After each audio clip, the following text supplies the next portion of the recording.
जय श्री महाकाल दोस्तों। क्या बिल्ली आपके भाग्य बदलने में काम आ सकती है? बिल्कुल आ सकती है। क्या बिल्ली आपके जीवन में होने वाली उथल पुथल को रोक सकती है, स्थायी लक्ष्मी का वास कर सकती है, अंधन का भंडार भर सकती है और समृद्धि दे सकती है? जी हाँ, बिल्ली आपके लिए बहुत यूज़फुल साबित हो सकती है, बहुत लाभदायक साबित हो सकती है।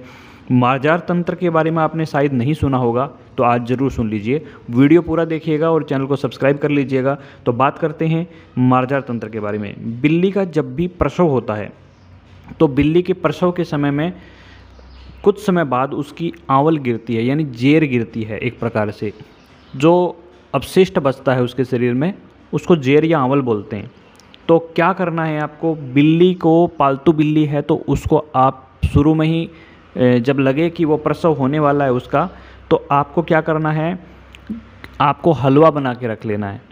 और गर्म हलवा ना हो, मतलब ठीक ठाक हो, ना ज़्यादा ठंडा हो ना ज़्यादा गर्म हो, इस प्रकार का रख लें ताकि बिल्ली खा सके, क्योंकि उस समय वो दूध तो पीती नहीं है। तो उस समय हलवा बना के रख लें। तो संग्रहण करते समय आपको ध्यान रखना है कि जब भी प्रसव हो, प्रसव के तुरंत बाद में बिल्ली इस जेर को खा जाती है। जैसे ही जेर छोड़ती है तो भूख लगती है उसको ज़ोरदार, तो वो जेर को खा जाती है, आंवल को खा जाती है। तो आपको आंवल को खाने नहीं देना है और अपने बच्चों को भी नहीं खाने देना है उसको। वो एक बच्चा खाती है उसके तुरंत बाद में, तो बच्चे को भी नहीं खाने देना, आंवल को भी नहीं खाने देना। आपको वो हलवा रख देना है उसके सामने। तो वो क्या करेगी? वो आंवल छोड़ देगी, उसको खा लेगी। तो तुरंत आपको एक लाल कपड़ा या पीला कपड़ा रखना है, उससे ढक देना है उसको।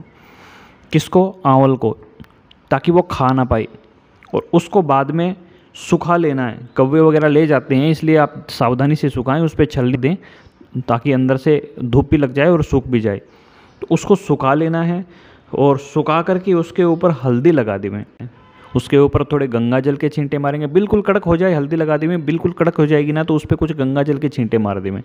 गंगा जल के छींटे जब आप इसमें मार देते हैं तो उसके बाद में आप इसके ऊपर किसी भी शुक्रवार, शुक्ल पक्ष का शुक्रवार हो तो ज़्यादा बढ़िया रहता है, नहीं तो पूर्णिमा या फिर अमावस्या का दिन आप पकड़ सकते हैं। आपको क्या करना है? लक्ष्मी जी की तस्वीर के सामने उसको किसी थाली में रखना है, उस पर हल्दी कुमकुम लगाना है, उस पर आपको सामने लक्ष्मी माता को खीर का भोग लगाना है।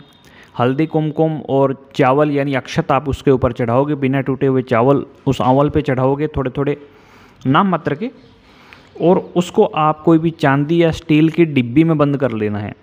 उसमें आपको चांदी या स्टील की डिब्बी में बंद कर लेना है। और वो आप जैसे रखोगे, उसमें प्रतिदिन धूप दिखाते रहोगे।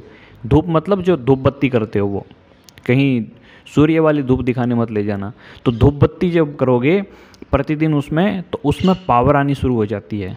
इससे पहले आपको एक काम और करना है। प्रत्येक शुक्रवार को उसको सामने रख करके लक्ष्मी जी का जो भी मंत्र आप जानते हो, वो उस मंत्र का जाप उसकी तरफ देखते हुए करना है।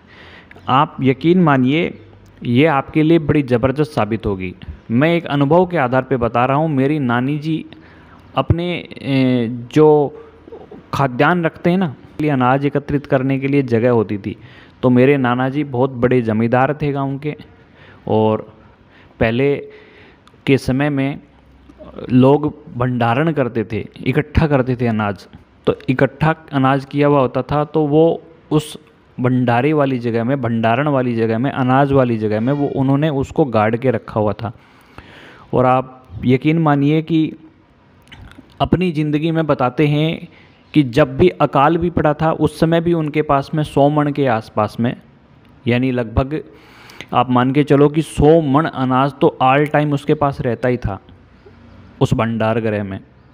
तो आप सोचो कि कितनी समृद्धि देने वाली चीज़ होती है। ये अनुभव के आधार पे बता रहा हूँ। उन्होंने तो उस समय तो वो जानते भी नहीं थे पूजा पाठ। वो आजकल तो बहुत समझदार लोग हो गए, यूट्यूब का सहारा है। गांव में पहले कुछ जानते ही नहीं थे। उस समय क्या था?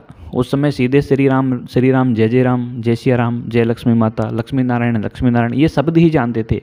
और यकीनन ये शब्द बहुत काम करते हैं।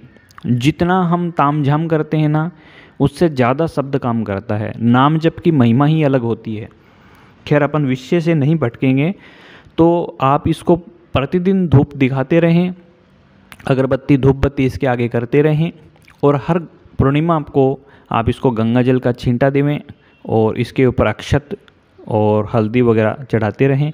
आप इसको लाल कपड़े में बांध करके भी रख सकते हैं, डिब्बी में नहीं रखना चाहते हैं तो, लेकिन उसमें फिर चींटियाँ आने लग जाती हैं और समस्याएं होती हैं, इसलिए डिब्बी में बंद करना ज़्यादा उत्तम होता है। तो ये वीडियो आप लोगों के लिए था। उम्मीद है कि आपको अच्छा लगा होगा। जय श्री महाकाल, जय माता दी।